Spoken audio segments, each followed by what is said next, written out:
This is the first one for our calendar year 2023. We're at the 10th episode in the series, and I'd like to welcome you all to this evening's, as I say this evening's, because both my guest and I are in a different time zone entirely, 7 hours difference, so it's quite late here. And thank you, Ute Deichmann, our guest, for being willing to stay up so late. You're in Israel, I'm in South Africa, and we're very pleased to have you. Ute Deichmann is professor and director of the Jacques Loeb Centre for the History and Philosophy of the Life Sciences at Ben-Gurion University of the Negev in Israel, and she's a historian of science, very interested in the intersection of politics and the life sciences. She's the author of a wonderful book, 1996, called Biologists Under Hitler, where she outlined the rather systematic transformation of the life sciences in the National Socialist Germany in the 1930s. She's also the author of an interesting article that came out recently in Heterodox STEM called Science and the Ideology of Race in Western Democracies. And welcome, Ute Deichmann. We're very pleased to have you. And I understand that you'd like to start off with a brief introduction to the topic tonight. And so I will turn it over to you. Yeah, good. Thank you very much. Thank you for the invitation to share some thoughts with you. I feel very honored by this invitation. And thank you, Chance, for the technical assistance for the presentation here.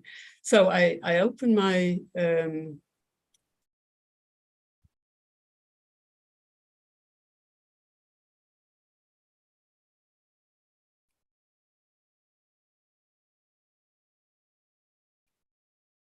okay, so that should be all right.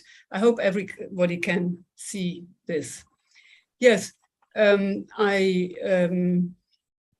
want just to say, as Scott so kindly introduced me, I have been very active on the topic of science and politics many years ago, investigating very in detail the relationship, what happened to biology and also chemistry in Nazi Germany.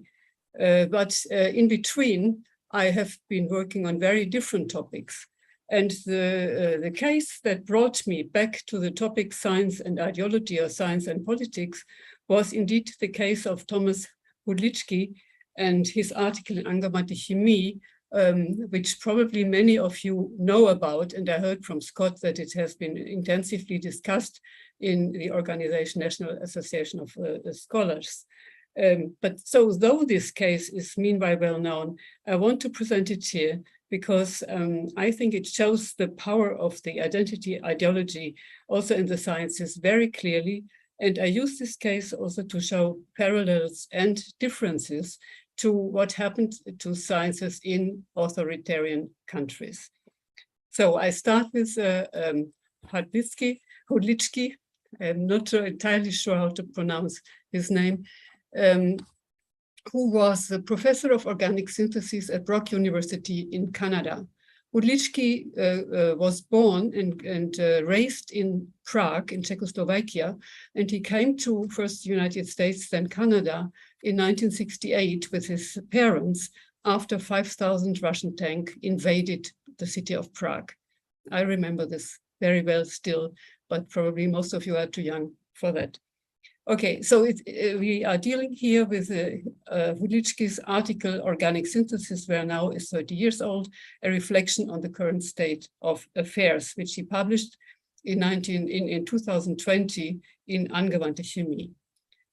What he basically did here is to examine factors that influenced either positively or negatively organic synthesis and science in general. And this paper was very soon widely condemned, and so was the author. And the section that got the most condemnation was the section on the diversity of workforce. And I'm now citing two small paragraphs from this section in order to show the witch hunt that what followed was indeed a witch hunt. So Hudlitzki was referring to the diversity, equity, and inclusion policy, which everybody knows. New ideologies have appeared and influenced hiring practices and so on. And he is of the opinion that each candidate should have an equal opportunity to secure a position regardless of personal identification or categorization, meaning regardless of race, gender, and nationality, religion, and whatsoever. So this is the old principle of the equality of opportunity that has guided science actually for centuries. And he went on to say that the rise and emphasis on hiring practices that suggest or even mandate equality in terms of absolute numbers of people in specific subgroups is counterproductive if it results in discrimination against the most meritorious candidates. So this article may be called, or this opinion may be called traditional, but it is certainly not sexist or racist. And it even points to the inherent racism in the diversity and equity principle, if it results in discrimination against the most meritorious candidates. So here now I have a problem with the screen because I cannot see it properly. Don't know what to do with that. So anyhow, the article was published on the website of Angewandte Chemie, and within a few hours, a Twitter storm emerged condemning the author as racist and content of the essay and the journal for publishing it. And as a result of that Twitter storm, which mainly came from North America, the editorial staff of Angewandte removed the article from its website without a retraction note. What I called witch hunt before happened directly after. Hudlitzki's statements were publicly condemned because of his views on diversity, equity, and inclusion by Brock University's provost and vice president academic, the organic division of the Canadian Society for Chemistry, the heads of Canada's three federal research funding agencies for chemistry, who had once brought him to Canada. And this witch hunt culminated in the resignation of 16 members of the board of Angewandte Chemie in protest, I cite, quote, in protest against the disturbing act of Angewandte Chemie accepting and publishing an essay that promotes racist and sexist views. So since I don't detect any racist or sexist views in this article, this statement is most interesting. So why did these chemists sign the letter? And these chemists were highly renowned, internationally renowned chemists or technical chemists, and 3 of them Nobel laureates. I wrote to all 16 of them individually and received 2 answers. One saying he signed basically because other people signed whom he respected greatly. And another one wrote that what he disliked was not so much the article, he also didn't like the article, but even less so the way the Angewandte Chemie journal handled the matter. So basically we do not know what motivated those scientists to sign the letter. So this resignation prompted the Angewandte Chemie to write an open letter to the community in which they apologized that an opinion piece was published that contained, again, I cite, offensive and inflammatory language aimed towards people of different genders, races, and nationalities, and they had taken the following actions.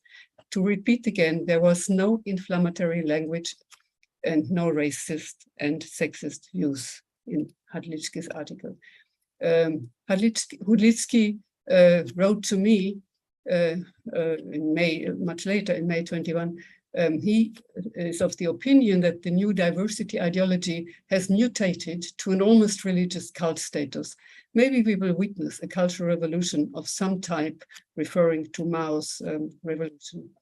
And on a personal level, he wrote, again, I can hardly believe that repression of speech could actually sprout in Western democracies, but it is real and alive and well, especially in the United States and Canada, where he felt reminded of his experience in Prague.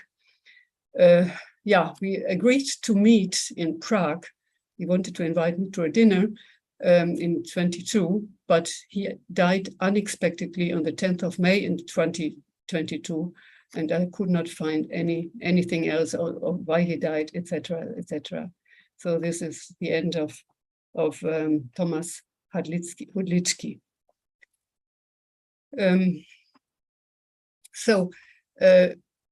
This article shows several. I cannot read it properly here. Sorry, it's very difficult for me. So it shows the impact of ideology on science today. For example, populist pressures can discredit a meritorious academic. The principle of equal opportunity seems no longer deemed worthy of defense by journals and the public. An American publisher can severely damage a leading international chemistry journal for reasons that can only be speculated on. And the new maxim, diversity, equity, and inclusion, puts ethnicity and gender before individual merit. Please note that I'm not talking about preferential hiring of meritorious members of underprivileged minorities, which are a legitimate way of increasing justice. Dorian Abbott, whom probably many of you also know, and his colleague Marinovich, they wrote also in 2020 about this DEI policy, that nearly every decision taken on campus, from admissions to faculty hiring, to course content, to teaching methods, is made through the lens of DEI. So it has an enormous power, which we in other parts of the world haven't experienced ourselves. So this attempt to increase justice through DEI raises some pertinent questions. For example, how should equality of gender be achieved in minorities with patriarchal structures where women are not even allowed to go to universities or to study? Then do different economic statuses also count as diversity? Are white poor men also eligible to receive support? And how can women or members of an underrepresented minority be protected against the possible stigma or self-doubt of having received a position because of an institution's need to demonstrate gender or ethnicity diversity?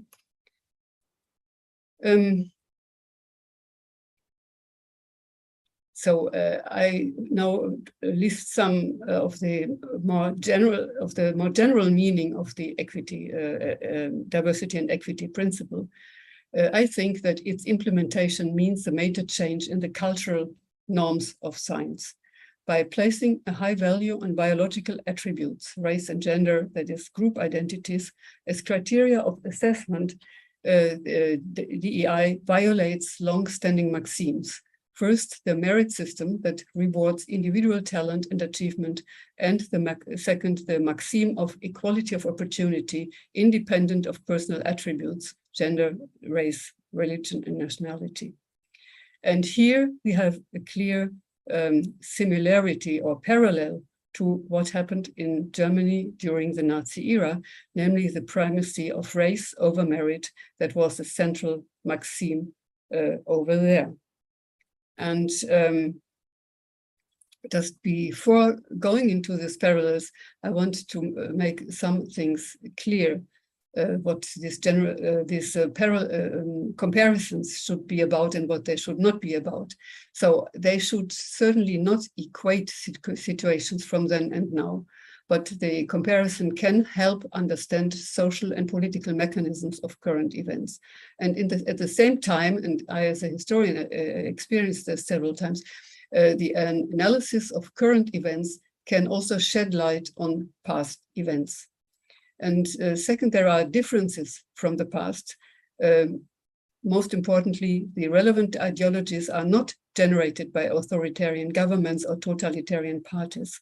And dissenters or racially or ethnically not accepted people are not murdered in gulags and concentration camps.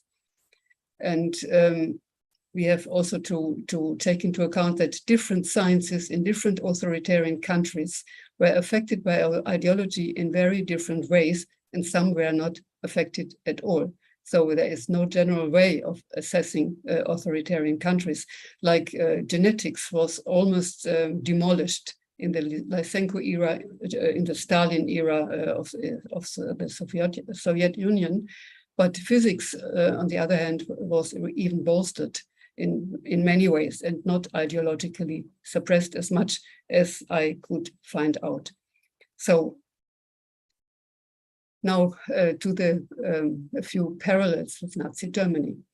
Certainly the most important parallel was the introduction of race into academia. But then no parallels can be found in the way this was done, and also in the consequences.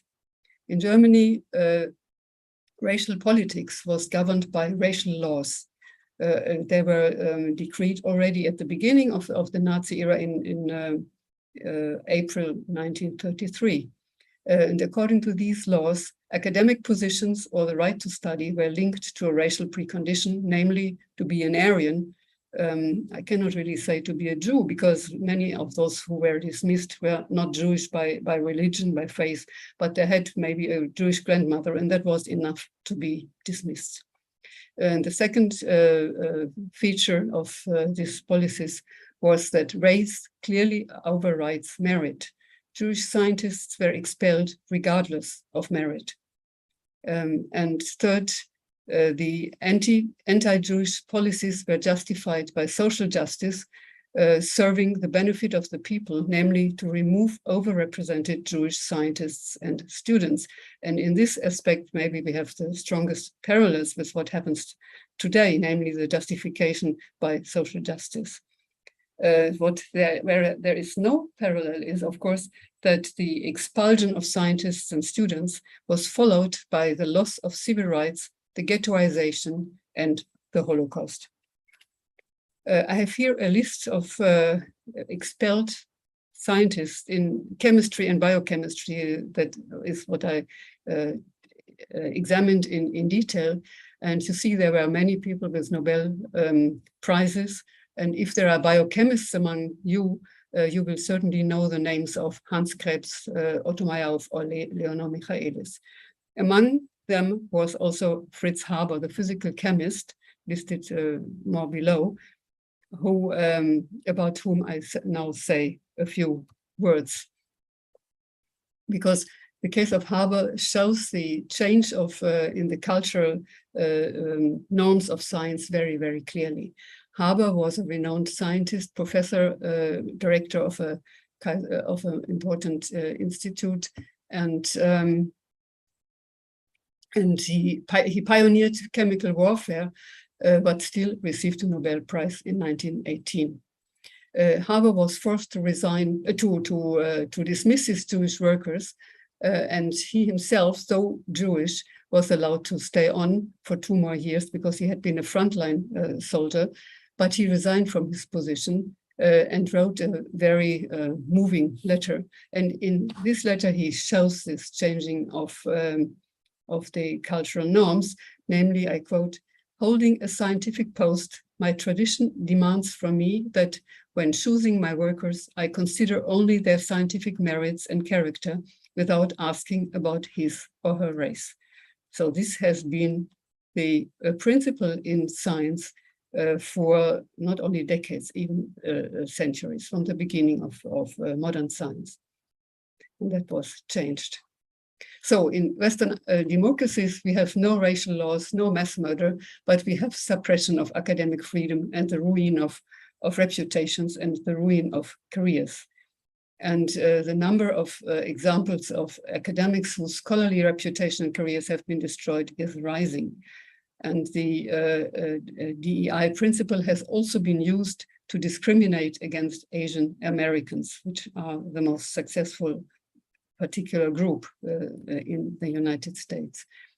And what I said before, certainly the diversity and equity campaigns are justified by social justice. Yeah, we have, of course, can't read anything here, anticipatory obedience, denunciations, and populism that are prevalent in almost all systems we know. So in Nazi Germany, there was the denunciation of colleagues who did not comply with all the rules. There was the non-greeting of Jewish colleagues joining the Nazi party, which never was compulsory, and the ample use of populist sentiments. And we should not forget that the Nazi revolution at universities was driven by students. And in Western democracies, the incidents that target academics are increasingly coming from within academia itself, especially from undergraduate students. And the social media storms of students are the strongest drivers of race equity denunciations and the removal of ideologically objectionable articles like the one of Hudlitzki. So to summarize the comparison with Nazi Germany, so we have, we should just very briefly be aware of the fact that campaigns to ideologize research, as in German physics, this was a movement to delete the theoretical parts in quantum mechanics and relativity theory from physics as Jewish elements of physics.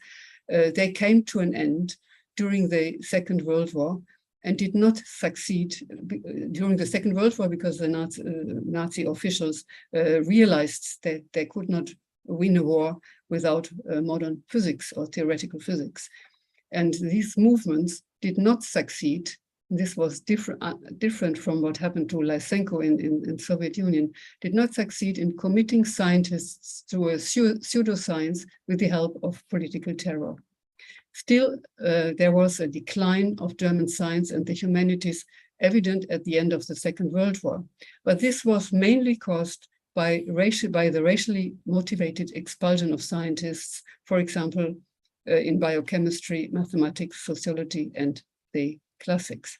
And it was the United States which benefited the most from this expulsion because many of those scientists, excellent scientists and scholars, immigrated to the United States. And this is here a statement from a Harvard biochemist who speaks about the considerable transformation of biochemistry by the immigrants from Germany. So the question is, how will this, in Western democracy, how will this affect the sciences in the future? Percy Dave and his colleagues in a recent article warn of a strong decline of the science, technology, engineering, and mathematics system in the United States. They, I quote, "The United States has been dominant in the mathematical sciences since the mass exodus of European scientists in the 1930s. This is the scientists who were expelled from Hitler in either Germany or the countries that were occupied by Germany. But for various reasons, they continued, and one reason is the nationwide effort to reduce racial disparities. The United States is now at risk of losing that dominant position. The question is, will this trend last, or will it weaken or disappear?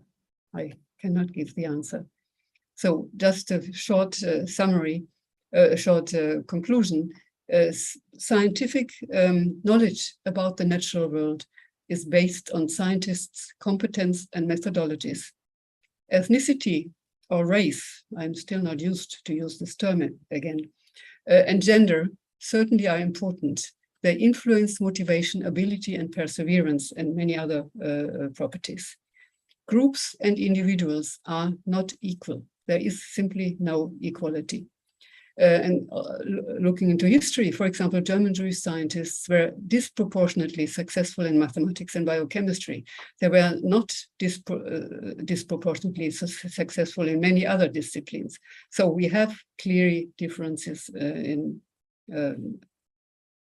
whatever that is, motivation, ability, perseverance, and also the fact that people were led to study certain things. So therefore, to base employment's promotion of funding on the categories of race and gender to reach equity endangers scientific achievement and truth. And last, the suppression of a free debate about what the conditions for good science are, such as what Hudlitzki tried to do in his article, this contributes to its decline. And I thank you for listening. Thank you, Ute, for that disturbing overview of what's happening in our scientific world here in the United States. Here at the National Association of Scholars, we've been following this quite closely. I came on board, I came on board to help oversee a study of the spread of DEI ideology in American universities. And I was astonished to find that by the time we got around to documenting the spread, it had spread virtually universally through the colleges and universities here, even to quite prestigious institutions of science and technology like MIT, for example. And the spread of this is almost universal. It's been stunning in its rapidity, I think. There's the idea of affirmative action had been around for a long, long time, but it transformed very, very quickly, in my view, from basic questions of fairness, if you should go out of your way to solicit applications from underrepresented minorities or women, or any of a number of other groups, those kinds of benign things, to a very authoritarian and almost totalitarian demand of something that we were told was never part of the original idea, which is explicit racial, sexual quotas, and the list of protected groups and groups that we have to now give preferential hiring to expands and expands and expands. And I've been left scratching my head over what's driving this. I mean, good heavens, this has been a very rapid transformation, as I said, into this totalitarian kind of atmosphere here. And you mentioned opportunism. You mentioned a couple of other things as well. But one of the things that's you wonder about is, do modern scientists really have much of an idea of what it is that makes for great science? As you say, it's traditionally been merit. It's traditionally been cultivating talent and people who have a predisposition to science. What on earth caused this transformation? I mean, I've even heard it referred to as cowardice, unwilling to stand up for the unique values of science. And so, sociologically, what's going on here? I mean, why has the ground shifted so rapidly underneath our feet? It is very difficult for me to answer this in any sufficient way. It is really, I mean, there have been many fashions also in the past, and this one seems to be a very pernicious fashion. And the question of why so many excellent scientists not only do nothing against it, but even as this people of the advisory board of Angewandte Chemie even contribute to that actively, is really, for me, not so easy to understand. I know that some of them really take this diversity principle as really the one thing to deal with the guilt of the white man. And that has been described, I mean, it can be shown, for example, in Science, the editor-in-chief, Thorpe, he wrote, we have to go into soul searching about the racism that is inherent in our science system. And a French philosopher has commented, this is a very unproductive cult, also cult again, with looking for guilt and trying to find some remedies against for this guilt. But it seems to be very powerful, and I don't know what is also missing, I mean, not entirely, but to an extent that it would be very necessary, is discussions about really what is happening. And not only that, but also discussions about what you said before, what are the conditions for good science? And not what are the conditions for equity in science, or what are why not as equity in basketball? Why not equity in, I don't know, in orchestras? So it is really not understandable why people all of a sudden focus on science, even blaming it to be European, and trying to find remedies in the diversity and equity movement. It's religious cult, and I am really not able to give a clear analysis of why that happened. Do you think we train scientists, incipient scientists, well enough in the philosophical traditions of science to maybe immunize science against this sort of thing? No, I don't think we do.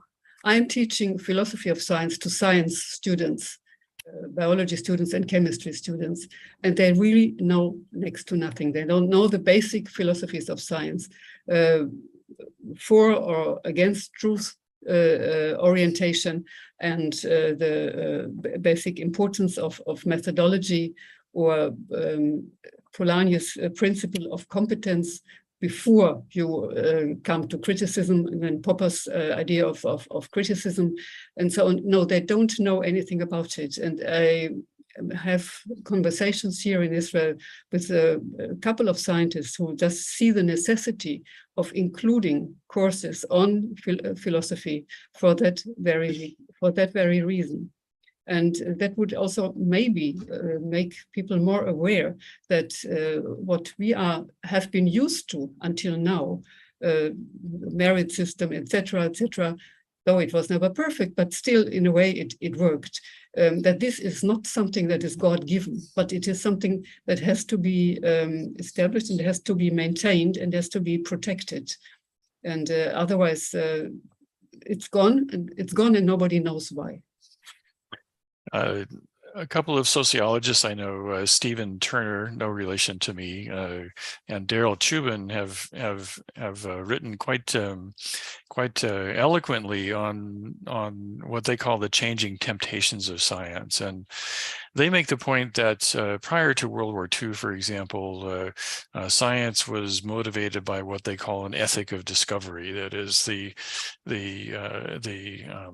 main thing that scientists were supposed to do, and the things upon which careers and reputations were built were discovering things. You know, it seems a reasonable thing. And they argue that since World War II, with the tremendous increase of government funding of science, that's distorted the landscape that scientists work in so much that now we're in what they call an ethic of production. That is, you are judged by numbers of papers, amount of grants, numbers of students you train, and whatnot.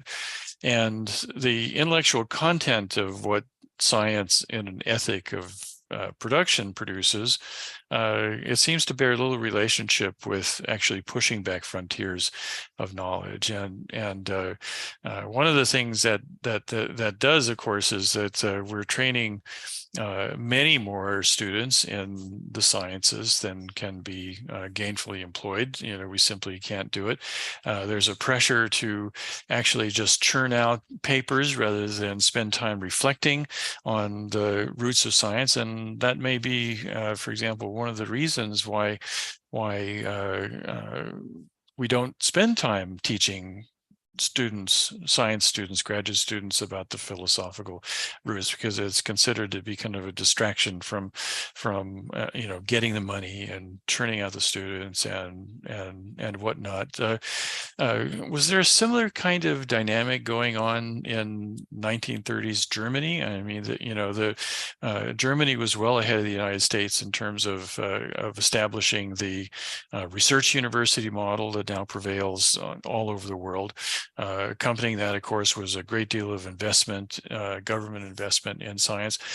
Was there something similar going on in 1930s Germany? In other words, was the culture of science then being distorted by the amount of money that was being put into science by the government? And of course, when you put in money, you get to call the tune to some degree. So are there parallels between what was going on in 1930s Germany and what's going on now? That is it simply too much money flowing into science, far more money than can be justified to produce discovery?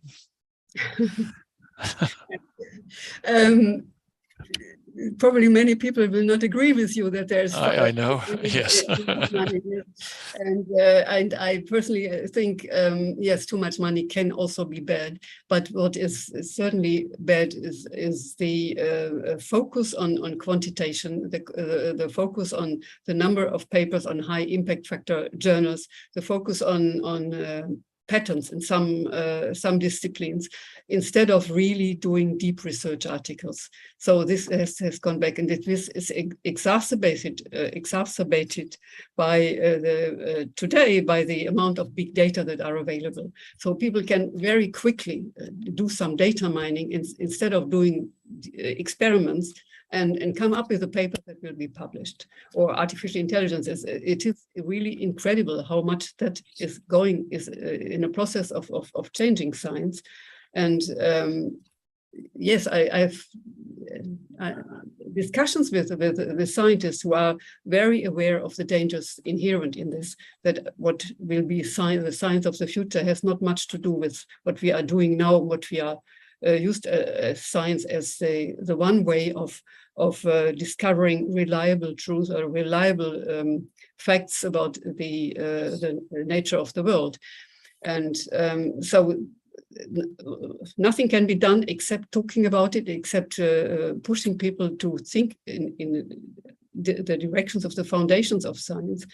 And this is, I think, what can be done. I mean, I don't know, unless you are in the right positions to change something. But I'm talking about the normal people on the ground. Concerning Germany, in the 1930s, Germany was extremely bankrupt. They had very little money, and certainly not for science. Though they gave money to science, but that was certainly not the problem. Too much money was not the problem. This in Germany, I think, it came with the Marshall Plan in the 1950s and 1960s and later, but also then it was not some. It came only later. But I think the big science projects in the United States, they were earlier, maybe starting even with the Manhattan Project or 1940s, 50s. So there we can see this development certainly much earlier than in a country like Germany. Mm-hmm. Yeah, one of the ironies of our current situation, you made a very clear and I think convincing case that the introduction of diversity ideology into science is going to have detrimental effects on the future of American science. We're going to lose our preeminent position in that. I imagine there'd be some pushback that question as well. But the irony is that of course, the major challenge for world scientific dominance, I think, is coming from China, which of course is one of the most racially homogeneous countries in the world. And I know the Chinese have no issue with emphasizing merit. I mean, I've heard comments from people who are familiar with the Chinese system that the predominant ideology there is merit. You know, you choose talented people, you cultivate them. Of course, they don't have a lot of racial diversity there to choose from, but it's very easy to choose on merit. And yet we have seemed to be we seem to have lost the notion that merit is good, even to the point of trying to undermine the kind of traditional master-apprentice relationship that goes into training graduate students. And how do we get out of that? I mean, you know, how do we return to the issue of merit when there's actually such a powerful political headwinds right now against that? I was smiling before because you mentioned the master and apprentice relationship, and this is also what Hudlitzki in his article said, that is meanwhile missing in large parts of chemical education. And he was criticized for having fascist ideas of master and slavery and so on. But it is an idea, master and apprentice, that was brought forward first by Michael Polanyi, who was a physical chemist, a refugee from Nazi Germany. And he based it on the traditional notion in Germany of apprenticeship. I mean, in the artisan business, yeah? I mean, the tailors or the carpenters and so on, they had masters and apprentices, and the apprentices did what the masters wanted them to do until they knew what to do, and then they became masters themselves.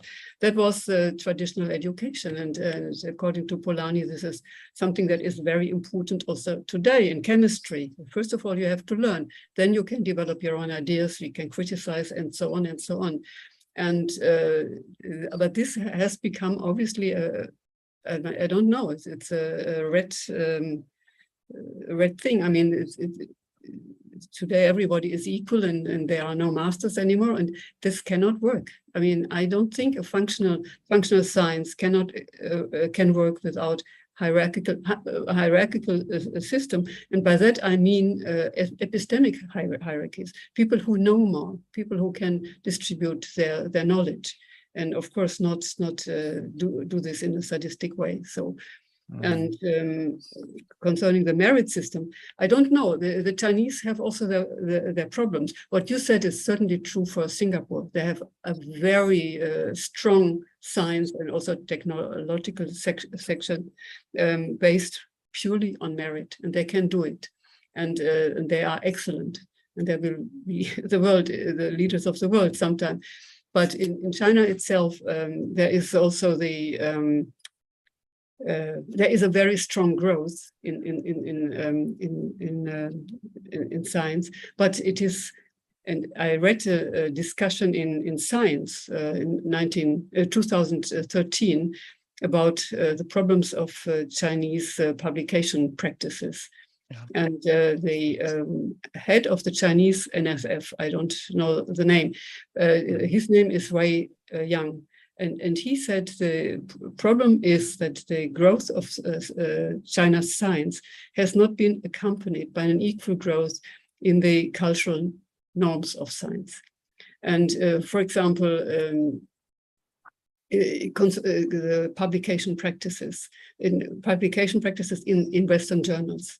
And they are done very, very unethically in part. They're dealt with money, just stealing, plagiarizing whole articles, and in many of the ways. And he said this lack of cultural norms it has led China to will lead China to slowing down in original thoughts, original articles. We will have plenty of articles in high impact journals, factor journals, but you will not increase it in the same way the original ideas.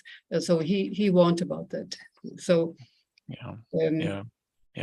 I did read that article from 2013, and what struck me was that you still have, well, the kinds of almost fraudulent publishing activities that Hudlitzki mentioned. Actually, shortly after his article, there was, I think, a retraction of something like 500 articles by various journals, the majority of which came from Chinese authors, and so here we are 9 years after that very perceptive comment from our Chinese colleague, and it's still happening, and so, you know, we can have these wonderful idealistic ideas, but we're really kind of butting up against very large forces that are encouraging this kind of unethical science activity. So I think that the diversity ideology that's permeating through science is a reflection of that. I think there's some kind of underlying principle that's forcing scientists towards this kind of behavior, the competitiveness, the crowd following, all those kinds of things. I don't know what that is. I have my thoughts that what we have here is that governments have simply become too powerful in influencing what science is done and how it's done. I think scientists have been weakened more than they imagine in their ability to fight back against this kind of thing. You do see some examples of pushback, but nevertheless, the juggernaut kind of rolls on, and I really don't know what to do about that. You know, I thought it was very interesting what you said about how Germany was actually quite poor in the 1930s. Looking back on it, certainly the collapse of the Weimar Republic contributed to that, I'm sure. But you know, if you look at what's happening now in the sciences, it's quite striking. Along the lines of innovation, I don't know if you've seen it, but there was an article in just this last issue of Science magazine where the authors used citation analysis to track the publication of what they call disruptive science. And you know, whereas you see funding of science and numbers of scientists going up exponentially, doubling about every 7 years or so, in terms of disruptive science, it's virtually a mirror image of this. You know, and so we're producing more science, but a decreasing proportion of disruptive science, which is defined as science that can kind of change the picture of how we understand the world. And I think that's kind of a depressing situation for us to be in. I'm not quite sure how we get out of it. No, I don't know either. Sorry. Yeah, I know. It's but I think, first of all, I think it is very, very important to keep track of these developments. Yes. And in some particular cases, certainly with DEI, one can make a difference. Yeah. I think it has been done also in some places already, but I am not so familiar with the American situation. But but it is not that everything has to be accepted, and not that everyone had accepted also. Yeah. Well, we're almost 50 minutes in. Let's go to some of the questions and answers and some of the items in the chat session as well. So I don't know if you can see this, Ute, No. but let me just get this so I can see it. I'm working on one screen here, so that's a little tricky. So let's go back here. So can you see the questions? Oh, I have the question. Yeah, I have questions and answers. Yes. You do. Okay. All right. So Joe Nalvin was talking about the silent movie The Jazz Singer in 1927. Is worried about the son honoring our race in quotes, and he wonders whether the use of race within the Jewish community, and I thought that would have been avoided. Again, given the history of Jews in the West, I think that racial solidarity is very important as a survival strategy. But let's go on to this. I thought that would have been avoided in 19th century Germany. Reformed Jews referred to themselves as Germans of a Mosaic persuasion. And so, do you have any comments or thoughts on? I don't see that question, and I couldn't quite get what you were saying. Oh. I mean, what's the question? I don't see that under question and answers. Oh, okay. I'm on chat. I'm on the chat box. Yeah. Most of the questions have been coming in on chat rather than Q&A. For Q&A. Okay, so Joe Nalvin, I was surprised to see a claim of race, and you have it. Yes. Okay. So I think Joe's point is that looking at Jewishness as a form of race was actually kind of important to Jews in the 1930s and important as a survival strategy. And but in 19th century Germany, Reformed Jews referred to themselves as Germans of a Mosaic persuasion. It is not as easy as that. The term race was very common among Jews and among non-Jews around 1900, and it had nothing discriminatory. It was simply used as a description, like tribe or people of different, in that case, different religion. And so there is not anything special in the claim of race in the jazz singer. I mean, I don't know if that can, but it was indeed quite common, also among Jews. For example, Jacques Loeb, who was a very liberal German Jewish, later American biologist. And he talked about the Jewish race just like that. The Jewish community or the Jewish people or something like that. So it was before the Nazis, or before, let's say, the late 1920s or beginning 1930s, there was the term race was not necessarily discriminatory. Yeah, and of course, science, I think, was obsessed with race in a pretty significant way with the discoveries of population genetics and Mendelian genetics rediscovery, and of course, this led to many advances, but also unfortunate things like eugenics. And so Joe Nalvin also says the spread of the zeitgeist, that is this notion that this rise of DEI ideology, it's in the air, it's in the water, whatever.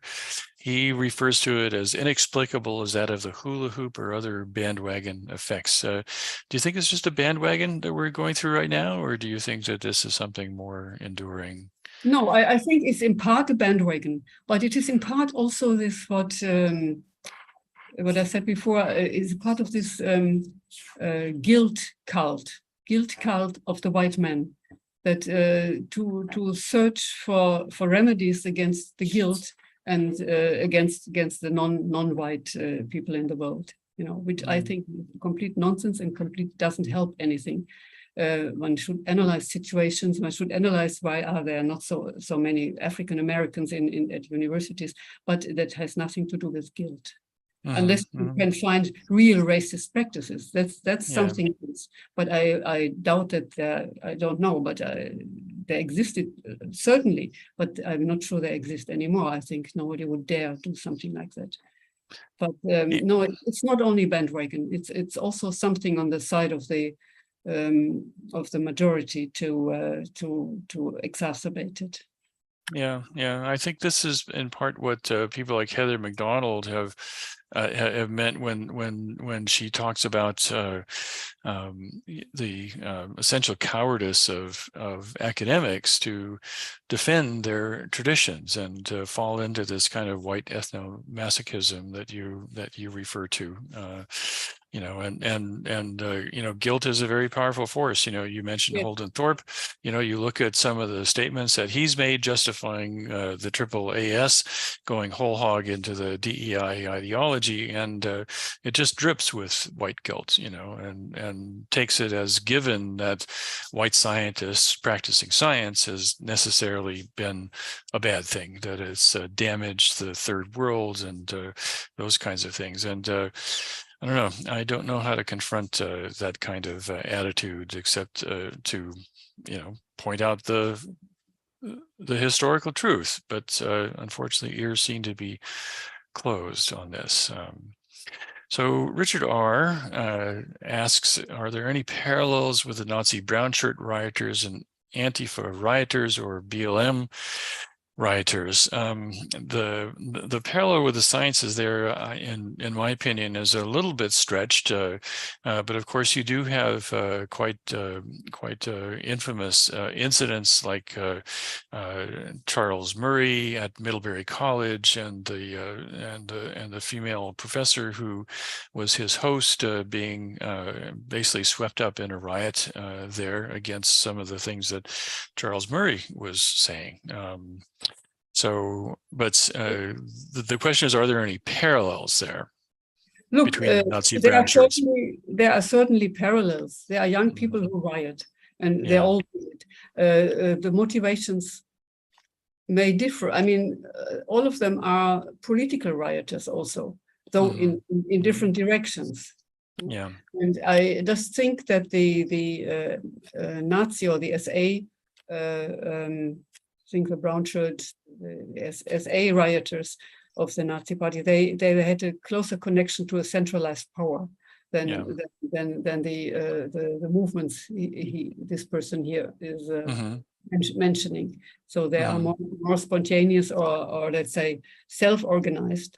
Whereas in the SA, it was in part, at least, together with a central totalitarian party. Yeah. One wonders how closely coordinated BLM and those Antifa riots are with certain elements in our own political system, indirectly, but still connected, just like what we're seeing was happening with Twitter and government agencies, suggesting quite strongly that that maybe we should de-emphasize or ban this particular person because of political political opinions that are not liked. Okay, so let's see. Let's go on.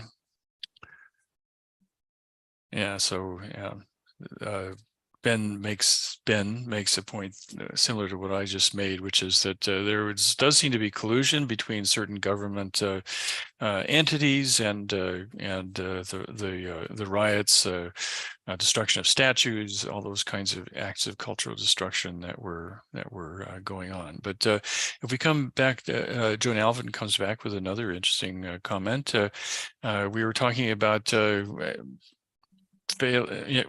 we don't really teach science students the philosophical roots of science anymore, and he says, I don't find teaching philosophy as a panacea to this. That discipline includes fads and reactionary tendencies as much as other disciplines. What say you to that? I don't agree.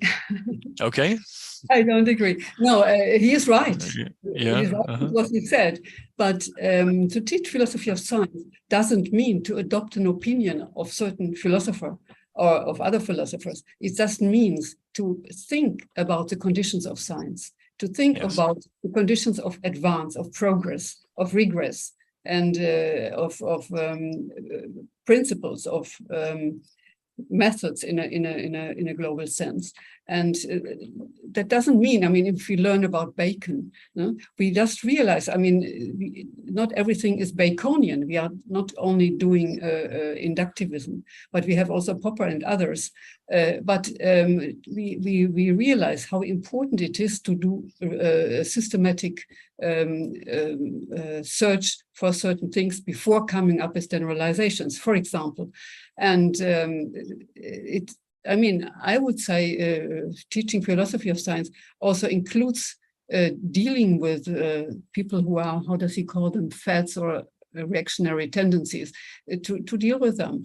And I think especially of somebody asked about postmodernist nihilism. I'm thinking about sociologists of postmodernism and who really promoted the idea that there is no such thing as a scientific fact. And I found it extremely dangerous. And these things should be discussed in philosophy classes. So, so I don't agree this to be an argument. I agree that there is something to it, but it is not an argument against teaching philosophy. It's a I mean, one should know the landscape to opine informedly on this. I've just been reading a book by Henry Bauer, who went into this in some detail. You know, the way that we think about the way that the public generally thinks about how science is done, and certain cliches like the scientific method actually bears very little resemblance to the peculiar ways that science is done, as it often proceeds outside the supposed rules of good scientific practice, you know, like the scientific method.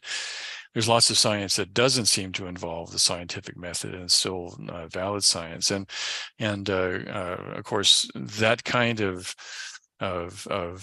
culture, that way of learning how to do science, is something that comes in very strongly in this master-apprentice relationship, which this move to diversity, exclusion, equity, and inclusion is looking to seriously undermine. And you know, somehow scientists are not competent to pass on the traditions of their own field to their students, and we have to intervene to correct the supposed racist past and present of modern day science. Okay, so I don't really think that there is a scientific method, or the scientific method. There are many scientific methods, but I don't think there is any science without method. Even if people are not aware of it, most people are not aware of the methods. But if you see the huge amount of research that has turned out to be unreliable, irreproducible, and so on. So you come back to method. You come back to finding out how is it? And I mean, is it true that what the postmodernists say, there is no such thing as scientific truth? It is just opinion and so on. Or is it just a mistake in the system, or is it just inherent in this particular kind of research because the organisms change their properties so quickly? So there are various reasons for it, but these things have to be investigated and should be investigated. Ben has an interesting comment. I saw a movie made in 1940 starring Jimmy Stewart about a biology professor in 1930s Germany. Unfortunately, Ben doesn't tell us what that movie is. He taught that the blood of Jews and Aryans was the same. Students boycotted his class. That's sounding very familiar. And later, young Nazis attacked him in the streets, and the university fired him. I thought similar things could happen now in the US to a biology professor who states that men cannot have babies. That's I mean, that's certainly true. You know, if you look at the rise of transgenderism, that's another example of this kind of identity politics intruding into science and disturbingly medical practice as well. And I think Joan Alvin has offered the title for this, The Mortal Storm. And I'm going to look for that on Netflix, but it does illustrate this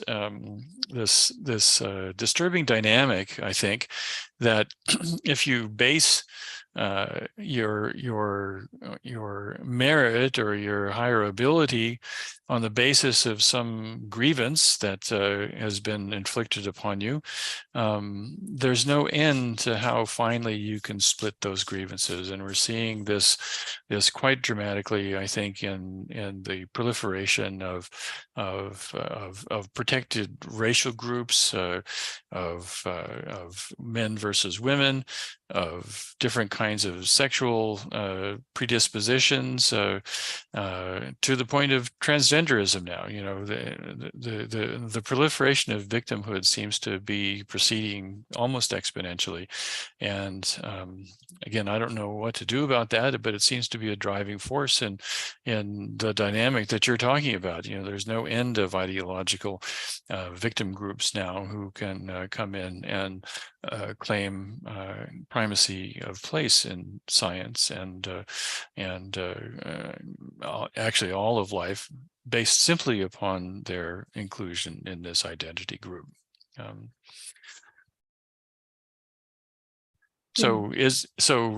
we rewarding victimhood inappropriately? Are we rewarding victimhood inappropriately? That is, are we incentivizing people to adopt this kind of victimhood identity politics? It seems so. Otherwise, it wouldn't proliferate as much as it does, as you said. Yeah.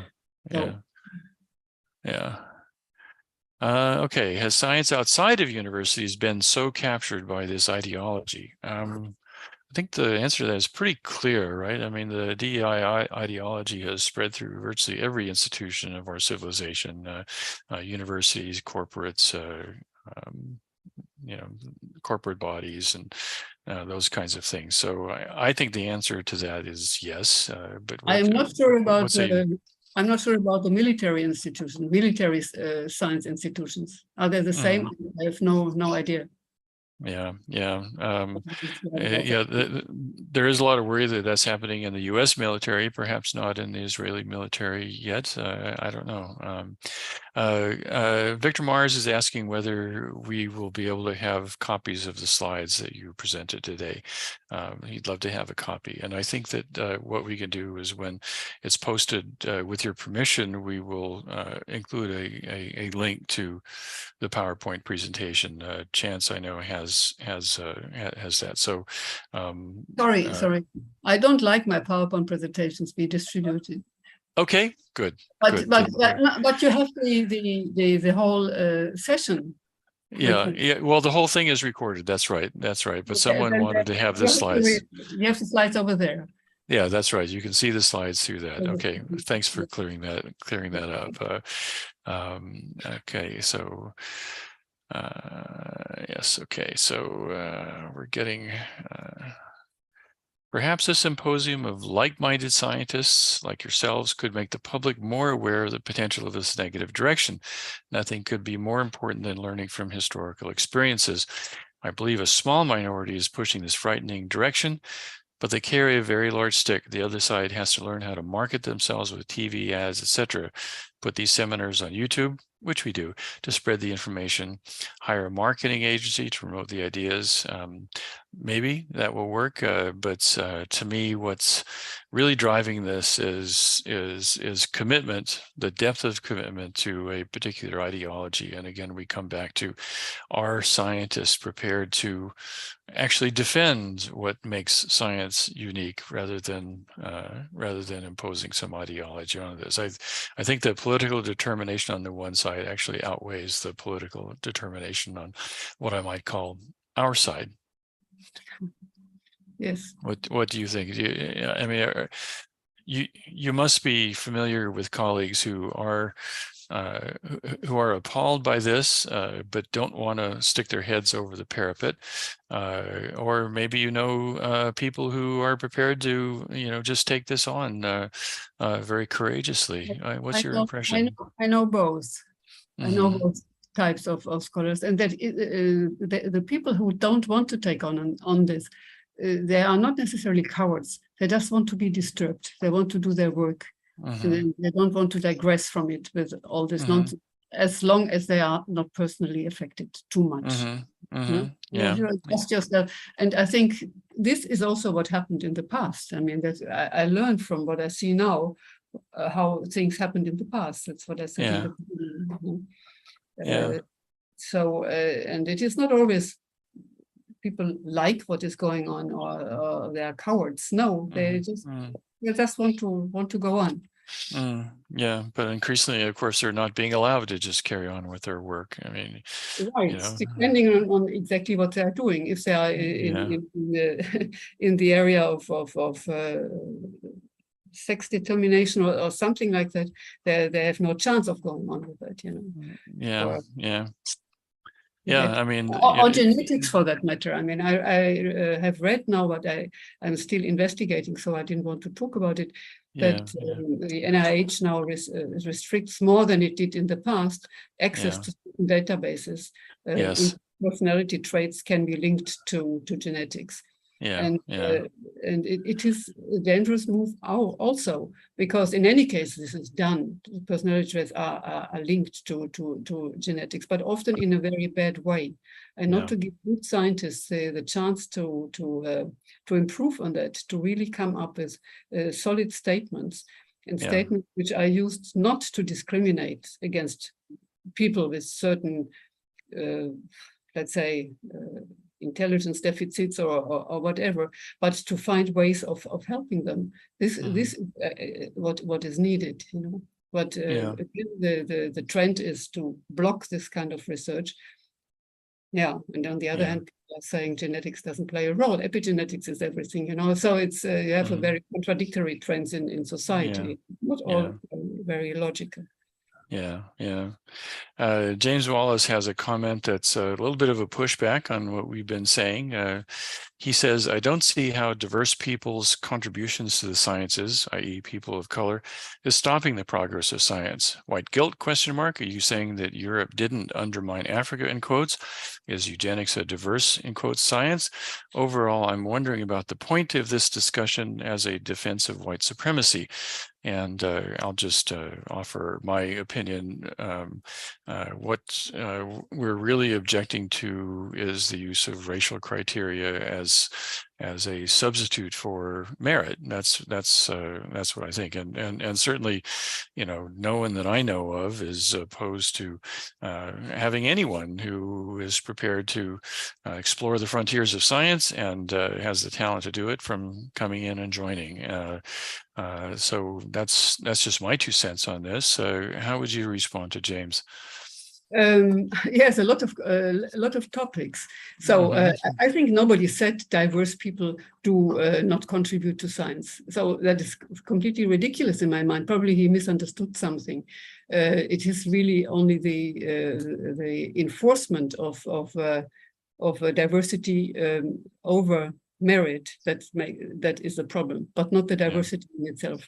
On the other hand, diversity in itself is not a value. I mean, it can be good, it cannot be good. It really depends on the subjects one is researching, and also when you look at teaching, the women's colleges in the United States, the Seven Sisters they are called, I think, they are not very diverse, but they are extremely successful. So diversity is not in itself a value, but it certainly does not stop progress. So that's nobody is saying that. And are you saying that Europe didn't undermine Africa? That is not what anybody is saying. I don't think, by the way, it's true. Europe did really bad things in Africa, but the Africans are doing even worse things to themselves. So we have to see both sides. But from there, we cannot say, because Europe undermined Africa, we have to give black scientists black people more scientific positions. That does not follow. That is a completely non-logical fallacy. Is eugenics a diverse science? Yes, very much. Eugenics is very diverse. But what does it mean? It stays bad in itself, Yes. Yeah. Okay. So Siegel, he's asked a question about critical theories, I presume he's talking about things like critical race theory or those sorts of things, a kind of Marxist approach to how science works. Can you elaborate on how these critical theories are used to demonize or suppress the Jewish indigenous connection to Israel and to valorize the victimhood status of Palestinians? That seems a little off topic, but do you have any thoughts on that? Yeah. I don't know of any particular theories to suppress it. I know political statements of people who want to suppress the connection of Jews to Israel or to the ancient Israel. But I don't know any particular theories to this effect. So it doesn't really fit the science discussion we are having here. I think so, yes. Bob Maranto asked a rather lengthy question, but I think we come down to the nub of it. Let me just have a look at this. Well, I'll just read the whole thing. Wallace asks a great question. I would answer in 3 ways: by limiting what questions we get to ask. That's certainly an important aspect of the diversity agenda. And what empirical findings we get to publish, again, by limiting by limiting who gets to ask the questions, and by undermining hiring by merit, by limiting numbers of Asians, just as in the early 20th century elite whites limited numbers of Jews. And a 4th way, by creating a climate of fear. To be clear, I like diversity. Most of my collaborators are non-white. Most of them hate DEI more than me because it pushes them into boxes they do not accept. And I think you addressed this in your Heterodox STEM article, that there's virtually no way getting around this notion of a stigma of being a diversity hire, and that further undermines the merit foundation for what makes good science. That's how I would answer Bob. Yes, I mean, I remember, but I forgot the name of a professor who was fired or suspended for some time for using the same criteria for all his students. And he was asked by white students to lower the standards for the non-white students for difficulties they have at home, etc., etc. And he refused. And he was suspended. And then wrote to him a black scientist, a black student, and he said he thanked him very much for keeping the dignity of that in a way fits, okay, so let's have a look at what's happening in the Q&A. So the first question, Deborah Glazer asked, why is it that mob rule seems to be so strong in academia? And I think this is part of what we were talking about earlier, namely the rapid spread of this ideology, sometimes by force and sometimes by the heckler's veto and things like that to advance this kind of ideology. But what's your, do you think that mob rule is very strong in academia, and where's it coming from? Can you repeat? I don't see the questions now anymore. Okay, so I'm in Q&A now. Oh, yes, here. All right. Yeah, so just go up to the very top, yes. Yeah, so how would you answer Deborah Glazer? What does the digital question? I think the mob rule is strong everywhere, not only in academia. And why is it so strong in academia? Because I don't know, academia is a prestigious institution, and many people want to share or something like that. So Victor Marshall asked, will the slides be available? We've already answered that. They'll be available on the recording, that it will be on YouTube. Yes. But Deborah Glazer goes on to ask an interesting question. Have Israeli universities succumbed to this dangerous trend? I certainly hope that Israel's primacy in science and tech will not be destroyed by this. So what's your perception from the inside of what's happening in Israeli academia? I can say it in two ways. There are single cases, yes, in which these things have happened, but it is not diversity, equity threat as in all the American universities. So that hasn't happened here. But the threat in Israel now comes from a completely different direction, namely from the new right-wing religious government, which wants to curtail on mathematics and English at all in favor of religious instructions in religious schools, though. But still, I mean, there's a large number of students who attend these schools, and there will just be taken away the basic secular curricula. And so I don't know of any things they attack on the universities right now. So far the situation here is different very different from the United States. You're lucky. Yeah. So far, yeah. Having a conference on this topic here in Israel. I'm organizing it next week. Oh, okay. All right. I sent you an invitation. Please, thank you. That would be very, very nice.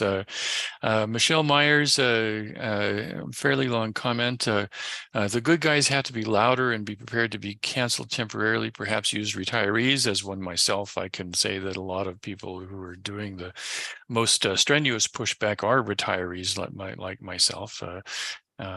With historical examples of the negative result we're heading towards, certainly your work has provided many good examples of the future. And aside from that, I'm pretty much in agreement with what she says about how the good guys have to be louder and be prepared to push back on this. And of course, the retirees I don't know if you're still active, Ute, but I can certainly say that retirement was a liberating event for myself. I'm still active. You're still active, okay. I'm right. still active, but outside the normal tenure. Yeah, okay. Let's see. No. Yeah, Shaza asks, will the recording be shared with attendees? Yes, it certainly will.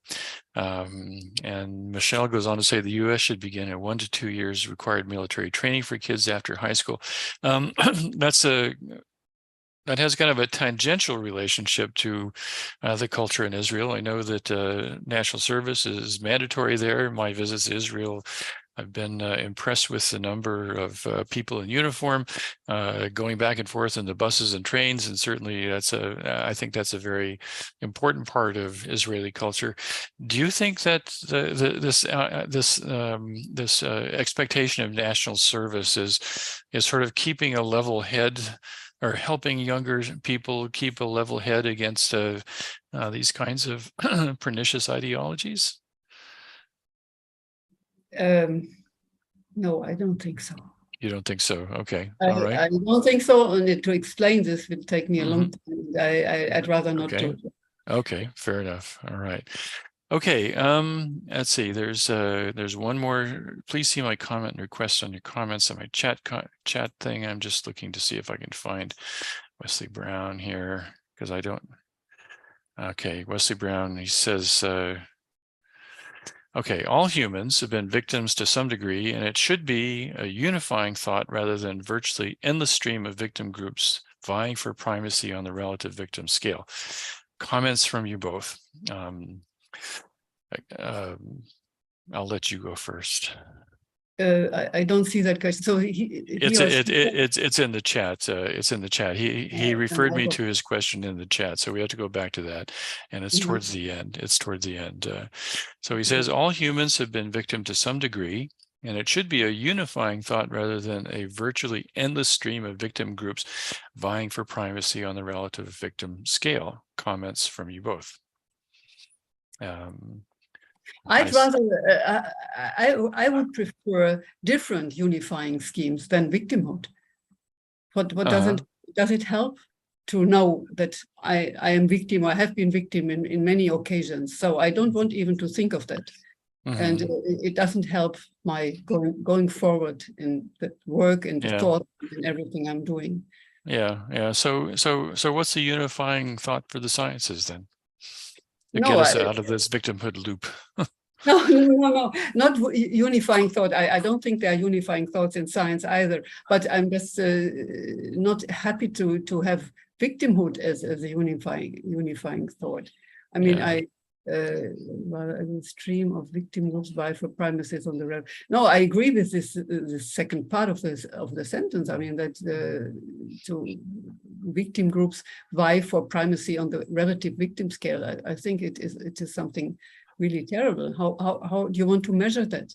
And there are people who are quiet; they will not complain and still suffer. So it is completely ludicrous to have here a scale to put one victimized group above the others. So I completely agree with that.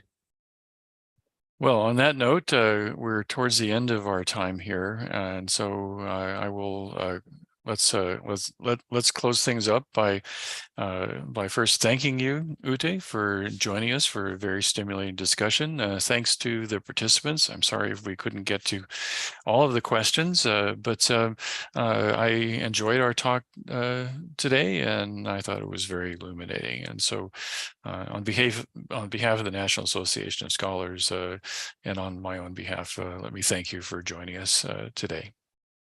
Thank you very much, Scott. It was really a pleasure for me too, and not so easy to get into all the questions. But yes, I know. Okay. Yes, but, okay.